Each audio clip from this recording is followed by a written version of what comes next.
বাঙালী পৰিষদ অসম আমাৰ এটা আমি আদৰ্শ লৈ চলি আছো যে আমি বৃহত্তৰ অসমীয়া সমাজৰ অংশীদাৰ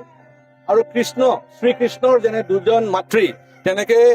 আমি যিটো বিলিভ কৰোঁ যে আমাৰো দুটা মাতৃভাষা আৰু আমাৰ নিজৰ মাৰ মুখৰ পৰা যিটো ভাষা পাইছোঁ সেইটো বাংলা ভাষা আৰু আমাৰ মাতৃভূমিৰ পৰা যিটো আমি ভাষা পাইছোঁ সেইটো অসমীয়া ভাষা আৰু এই দুটা অসমীয়া ভাষা আৰু বাংলা ভাষা লৈ আমাৰ দুটা মাতৃভাষা হৈছে যেনে শ্ৰীকৃষ্ণৰ দেৱতাৰ দুইজন মাতৃ এই আদৰ্শ লৈ আমাৰ কাৰ্যকৰ্তাসকলে কাম কৰি আছে বৃহত্তৰ অসমীয়া সমাজৰ লগত মিলিত হৈ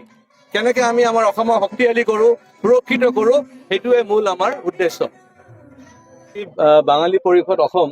34th ফাউণ্ডেশ্যন ডে চেলিব্ৰেশ্যন হৈ আছে হোজাই জিলা কমিটিয়ে পাতিছে আৰু গোটেই অসমত আমাৰ 23টা জিলাত বাঙালী পৰিষদৰ কমিটি গঠন আছে আমাৰ ব্লক লেভেল বা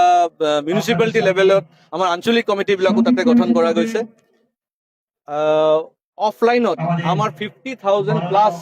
মেম্বাৰ্ছ এতিয়া আছে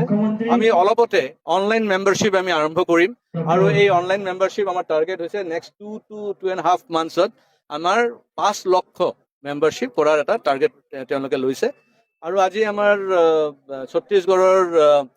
মাননীয় গভৰ্ণৰ শ্ৰী ৰমেন ডেকা ডাঙৰীয়া এই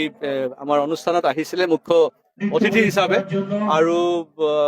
গোটেই ৰাতিপুৱা 11:30 পৰা 4টালৈকে এই কাৰ্যক্ৰম চলিব আমাৰ মাজতে আৰু কিছু আমাৰ গেষ্ট আহিব মাননীয় গেষ্টসকল আহিব ত'